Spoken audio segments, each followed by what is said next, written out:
Le corps de Lynette Hooker est toujours introuvable aux Bahamas.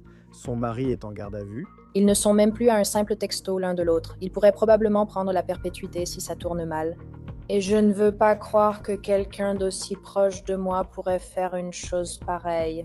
Des révélations et des accusations choquent de la part de la fille de l'américaine, ainsi que le message vocal inquiétant que Brian Hooker lui aurait laissé pendant que les secours recherchaient sa mère disparue. Et ils ont retrouvé le dispositif de flottaison que j'ai lancé à maman quand elle est tombée par-dessus bord. Mais ils ne l'ont pas encore retrouvé. Pourquoi l'avocat de Brian Hooker affirme que les autorités ont peut-être piégé son client lors d'un interrogatoire? Nous enquêtons sur l'affaire présentée par Law and Crime. Je suis Chris Stewart.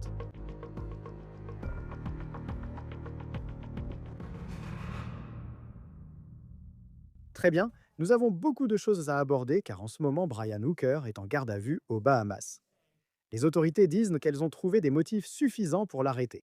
J'ai parlé à l'avocate de Brian qui a expliqué ce qui, selon elle, s'est passé avant son arrestation et elle a fait des déclarations intéressantes à ce sujet. Avant d'aborder cette partie de l'histoire, je souhaite évoquer l'entretien que je viens d'avoir avec la fille de l'épouse de Brian. Et je lui ai demandé à quel moment elle a commencé à s'inquiéter que la disparition de sa mère puisse être autre chose qu'un accident. Quand as-tu commencé à avoir ces soupçons? Au début, je n'arrivais même pas à croire que c'était possible. Et je n'ai pas tout de suite dit « Oh, c'est lui qui l'a fait ». Il m'a fallu un moment pour tout assimiler. Mais avec les problèmes précédents, difficile de dire avec certitude qu'il ne l'a pas fait. Donc, Carly Aylesworth vit dans le Michigan et elle est la fille biologique de Lynette Hooker et la belle-fille de Brian Hooker. Maintenant, avant d'aller plus loin, l'avocat de Brian a nié qu'il ait quoi que ce soit à voir avec la disparition de sa femme. Et il nie également les allégations que Carly a faites à son sujet dans de multiples interviews. Finissant par quitter Kima. Ça ne fait que 4 mois. Brian et Lynette vivent en mer depuis des années. Ils ont acheté un voilier appelé Soulmate il y a environ 3 ans et ils vivent sur ce bateau. Ils naviguent envers les plages les plus pittoresques du monde toute l'année. Deuxième jour de traversée du golfe du Mexique. Ils partagent leur voyage sur les réseaux sociaux sous le nom de Sailing Hookers, avec le slogan sur TikTok. Nous avons laissé derrière nous toutes les conneries. Un couple marié qui profite pleinement de la vie. Voici une vidéo que les Hookers ont publiée sur leur chaîne YouTube il y a environ 4 semaines depuis les Bahamas, où ils font du paddle sur un cours d'eau. Avant de vous en dire plus sur ce que Carly m'a raconté, nous avons appris où se trouvaient précisément les Hookers samedi soir, avant que tout ne tourne mal. Brian a déclaré aux enquêteurs, selon ABC News et d'autres médias, que lui et Lynette avaient quitté El Boquet aux Bahamas à bord d'un canot pneumatique à fond plat de 2,60 m. C'est peut-être le même que vous les voyez utiliser sur cette photo qui était sur le Facebook de Lynette. Ce bateau a un moteur hors-bord à l'arrière et il n'y a vraiment pas beaucoup d'espace. Typiquement, dans un canot comme celui-ci, on s'assoit souvent sur le côté. Maintenant, Fox News rapporte que le couple était à l'Abaco Inn. Puis les Hookers sont sortis sur ce canot vers 19h30 samedi soir. Brian a indiqué aux autorités qu'ils rejoignaient leur voilier Soulmate, situé près de Hopetown, aux Bahamas, légèrement au nord de leur position. Maintenant, les conditions samedi soir, et c'est un élément important de l'histoire, étaient loin d'être idéales. On estime que les vents atteignaient jusqu'à 40 km/h. Brian affirme que Lynette avait les clés avec elle, puis qu'elle est tombée du canot pneumatique dans l'eau et qu'il n'a pas pu la sauver. Est-ce qu'il a dit quelque chose à propos de ce qu'il a fait à ce moment-là pour essayer de retrouver ta mère? il a dit qu'elle s'éloignait en flottant, alors il lui a lancé une bouée de sauvetage, puis il a commencé à nager ou à pagayer vers le rivage. Donc je ne sais pas pourquoi il n'a pas jeté l'ancre pour la chercher. La première chose que j'aurais faite, c'est d'aller vers elle, pas de m'éloigner d'elle. Brian a dit aux autorités qu'il avait pagayé pendant des heures pour rejoindre la côte lui-même. Il est arrivé à une marina à Marsh Harbor, aux Bahamas. Arrivé là-bas dimanche matin, il a contacté quelqu'un qui a pu appeler les secours. C'est alors, dit-il, que les recherches pour sa femme, Lynette, ont débuté. Voici comment sa belle-fille affirme que Brian lui a annoncé la nouvelle. Mais comment a-t-il dit que cela s'était passé? Il m'a appelé. C'était vers 20h00, 20h30 le dimanche soir, et il m'a dit « Hé, ta mère a disparu. C'est arrivé tard hier soir. Mais on va bientôt venir. » donc j'espère te voir. Et j'ai juste répondu, d'accord. Je n'ai pas dit grand-chose parce que j'étais là, quoi. Et puis il a dit, oh oui, désolé, je vais la chercher, et il a raccroché rapidement. Donc je ne sais pas, c'était un peu louche. Donc, c'était comme s'il allait revenir aux États-Unis et juste dire: «Et voilà ce qui vient d'arriver». Mais bon, on se voit quand je viens te voir. Et moi je me dis, quoi? Je ne sais pas. Ça ne me semblait pas normal du tout. Il lui a fallu tellement de temps pour même me dire qu'elle avait disparu. Et je ne comprends pas pourquoi il n'est pas allé sur son bateau pour appeler les autres voiliers à la radio. Hé, vous avez vu ma femme? Elle a disparu. Je sais que les plaisanciers seraient sûrement sortis pour aider à la chercher. Il n'est pas clair ce que Brian a fait précisément une fois arrivé à terre. Carly dit que Brian a ensuite laissé ce message vocal. Allô chérie, je viens de recevoir un appel de le service de recherche et de sauvetage de Hopetown et ils ont retrouvé un dispositif de flottaison que j'ai lancé à maman quand elle est tombée par-dessus bord. Donc, ils ne l'ont pas encore retrouvé, mais maintenant ils peuvent concentrer tous leurs efforts dans une zone plus restreinte. Ils cherchent encore aujourd'hui. Je voulais donc simplement vous tenir au courant et vous informer. Je t'aime. Je te reparlerai plus tard. Quand tu entends ça, qu'est-ce qui t'a marqué? Hum, Quand il m'a annoncé la disparition de ma mère, il montrait peu d'émotion. C'était très monotone, du genre «Et voilà ce qui s'est passé». Mais maintenant, ce message vocal semblait montrer qu'il avait un peu plus d'urgence et d'émotion à ce sujet. Donc je ne sais pas. Juste, je ne sais pas. Qu'as-tu ressenti en lisant les gros titres hier soir annonçant que John avait été arrêté? Comment as-tu vécu ce moment? Je n'ai pas aimé ça parce que, encore une fois, il a fait partie de ma vie presque toute ma vie. Et je ne veux pas croire que quelqu'un avec qui j'ai grandi ait fait ça parce que je tiens à lui. Mais, désolé. Euh, mais c'est juste nul que deux personnes qui comptaient tellement pour moi soient maintenant parties. Ils ne sont plus joignables d'un simple message. Ils pourraient aller en prison à vie si ça tourne mal. Et je ne veux pas croire que quelqu'un d'aussi proche de moi pourrait faire une chose pareille. À l'heure où j'enregistre ceci, Brian Hooker n'a pas été inculpé d'un crime. J'ai parlé à son avocate au téléphone aujourd'hui et elle m'a dit qu'aux Bahamas, une arrestation comme celle-ci, c'est plutôt une détention à ce stade. Et dans l'annonce que les autorités ont faite sur les réseaux sociaux concernant l'arrestation de Brian, la police locale a déclaré qu'elle avait des motifs raisonnables justifiant l'arrestation. On ne sait pas clairement quelles preuves, s'il y en a, ils ont à ce stade. Maintenant, Carly a dit qu'elle a appris l'arrestation de son beau-père dans les médias. As-tu entendu parler du type de preuves qu'il pourrait avoir contre lui à ce stade? Je pense que la seule chose dont ils ont des preuves, ce sont juste des messages textes mentionnant des problèmes de relations passées. Et pour l'instant, c'est juste du oui-dire plutôt que de véritables preuves. Mais je ne sais pas si ma grand-mère ou l'ami de ma mère a plus de preuves parce que ma mère ne se confiait pas autant à moi concernant ses problèmes de couple. Donc, Et pour toi, j'ai lu que tu avais aussi parlé avec les autorités. Je pense que, tu sais, une fois que cette histoire a éclaté, tu essayais de les contacter. Qu'est-ce que tu leur as dit lorsqu'ils t'ont interrogé sur la relation que ta mère avait avec ton beau-père? hum, donc j'ai simplement dit qu'ils avaient une relation difficile. J'ai dit cela à la garde côtière quand nous avons parlé.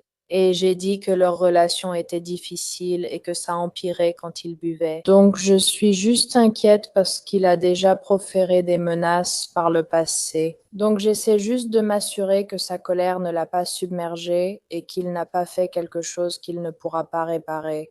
Donc je veux juste m'assurer que c'était simplement un accident avant de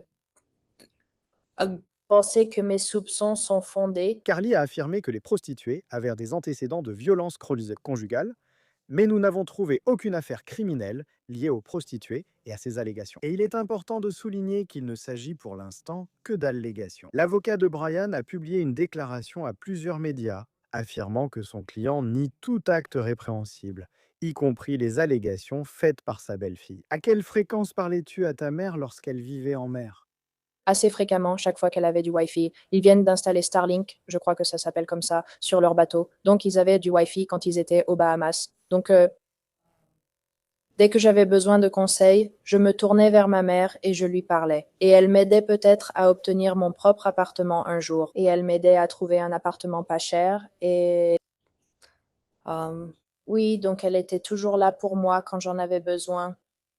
Y a-t-il eu récemment quelque chose dans leur relation qui te frappe davantage maintenant, après avoir réfléchi à tout ça ces derniers jours?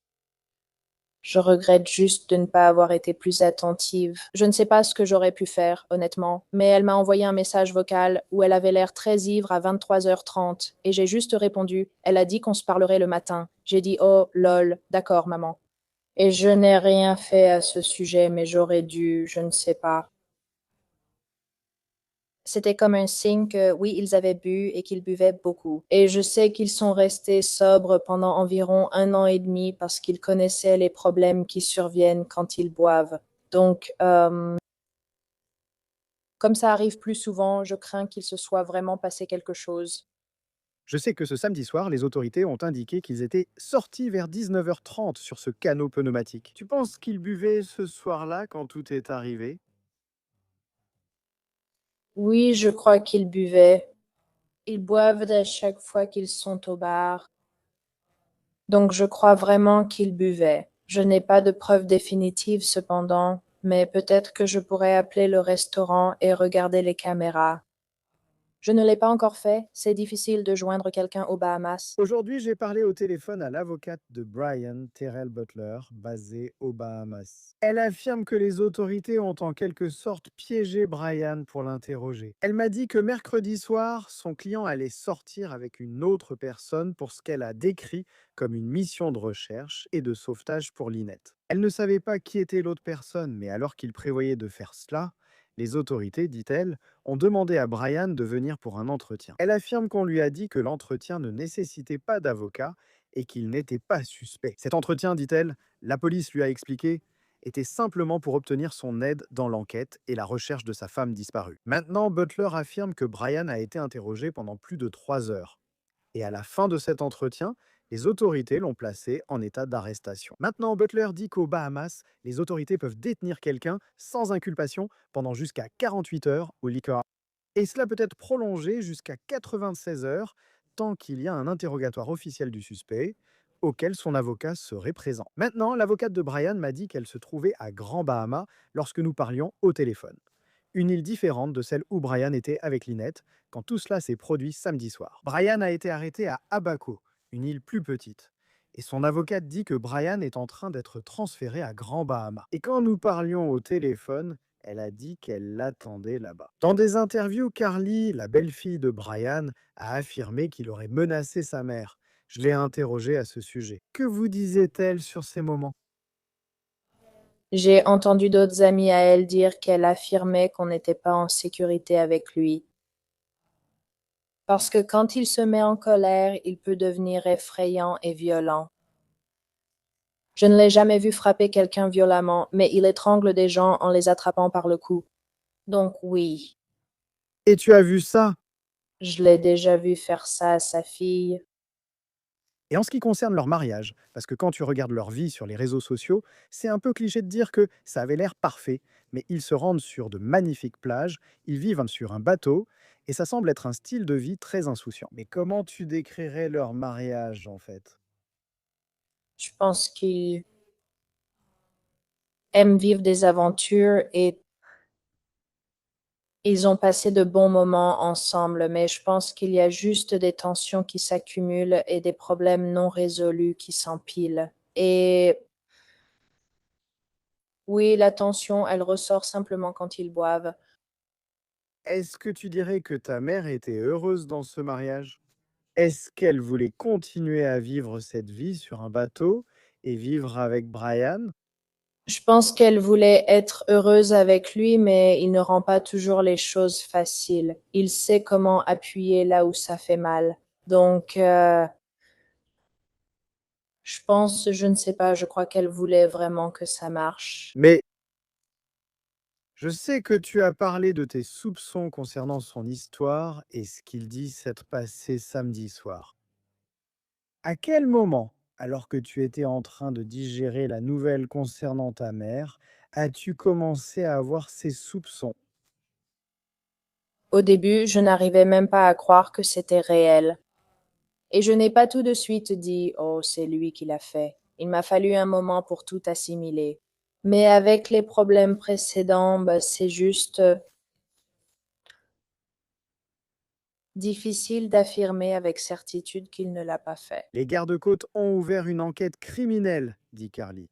Et elle dit aussi qu'elle a parlé avec la garde côtière. Elle nous dit aussi que l'ambassade des États-Unis est impliquée dans cette affaire. Qu'est-ce que les gardes-côtes semblaient vouloir savoir quand vous leur avez parlé?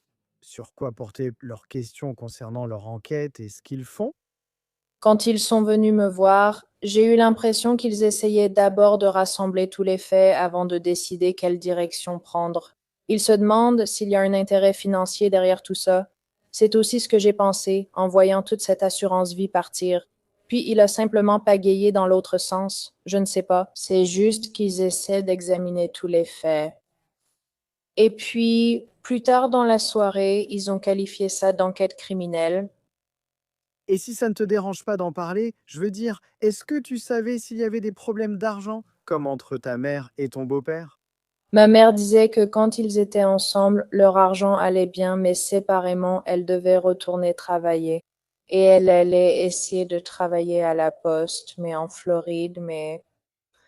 euh, Et je le note parce qu'ils étaient à la retraite. Je veux dire, qu'est-ce qu'ils faisaient, enfin, pour revenir à l'argent? De quoi ils vivaient quand ils étaient en mer? ils prenaient de l'argent, je sais qu'ils ont un compte chez Vanguard ou similaire. Donc je sais qu'ils ont plusieurs retraites, comme une de chez ATT et puis une autre à part. Donc je pense qu'ils retiraient juste de leur plan de retraite 401K ou de l'une de leurs retraites jusqu'à ce que... Je sais que ma mère ne retirait pas encore de la sienne parce qu'elle a moins de 59 ans et demi. Donc ils attendaient pour retirer de la sienne parce que Brian est plus âgé. Leur plan était de vivre ainsi, de mener cette vie pour toujours, maintenant qu'ils étaient plus âgés et à la retraite. Oui, peut-être acheter une maison plus tard, quand ils ne pourront plus naviguer. Oui, le projet c'était de naviguer pour l'instant. Et je sais que tu as parlé d'assurance vie, et malheureusement, on en parle dans ces cas-là, mais est-ce qu'ils avaient des contrats d'assurance vie dont tu es au courant? Je pense que ma mère en avait une parce qu'elle a pris sa retraite d'ATT, mais je ne pense pas que Brian en avait une parce qu'il n'a pas officiellement pris sa retraite d'ATT. À ce stade, nous ne pouvons pas confirmer quelle était la situation financière des hookers, et nous ne pouvons pas confirmer s'il existe des polices d'assurance vie actives pour Brian ou Lynette. Et encore une fois, toutes les affirmations de Carly ne sont que cela, ses propres affirmations et allégations concernant les membres de sa famille. Brian a effectivement publié un message sur Facebook avec une déclaration concernant la situation. Et il disait ceci, je cite, «J'ai le cœur brisé à cause du récent accident de bateau par mer imprévisible et vents violents qui ont fait tomber ma chère Lynette de notre petite embarcation près d'Elboki, aux Bahamas. Malgré des tentatives désespérées pour la rejoindre, les vents et les courants nous ont séparés davantage.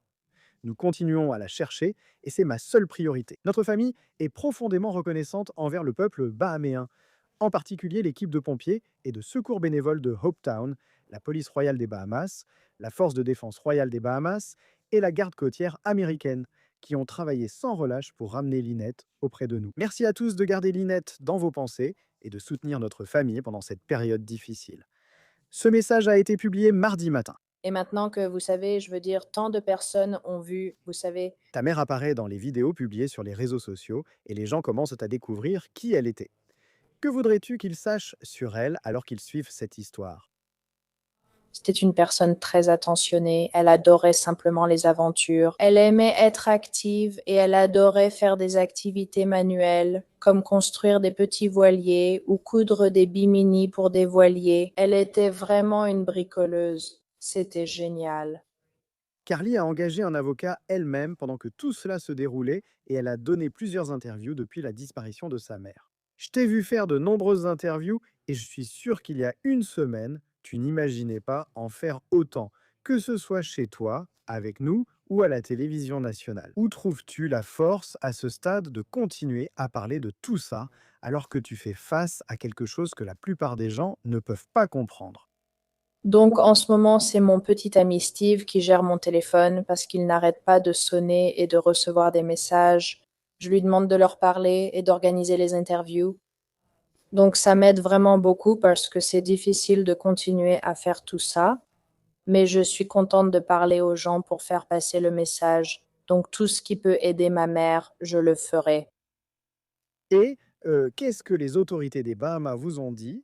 Quelque chose? Juste à propos des efforts en cours pour comprendre, je sais qu'il y a maintenant le côté criminel, avec les gardes-côtes, et puis Brian qui a été arrêté. Mais aussi essayer de comprendre ce qui est arrivé à ta mère. Qu'est-ce que tu entends à ce sujet? J'ai parlé à l'ambassade des États-Unis aujourd'hui. Ils ont dit qu'ils aideraient comme intermédiaire dans cette affaire. Et je sais que ma grand-mère a parlé, elle est allée à l'ambassade des États-Unis à Miami et a obtenu un passeport. Et il n'aurait rien fait signer, disant simplement on s'en occupe. Ne t'en fais pas. Et c'est là que Brian a été arrêté. Donc, je ne sais pas. Merci Carly. Je ne peux imaginer ce que tu vis et je suis désolé pour tout ça. Merci d'échanger avec nous, je sais que c'est difficile. Merci. Au moment de cet enregistrement, Brian Hooker n'a pas été inculpé d'un crime et par l'intermédiaire de son avocat, il a nié toute faute et il continue de nier les allégations que sa belle-fille formule à son sujet et au sujet de son mariage avec Lynette Hooker. C'est la fin de cet épisode de On the Case présenté par Law and Crime. Abonnez-vous sur YouTube et sur Spotify et retrouvez-nous sur Peacock. Je suis Chris Stewart, à la prochaine.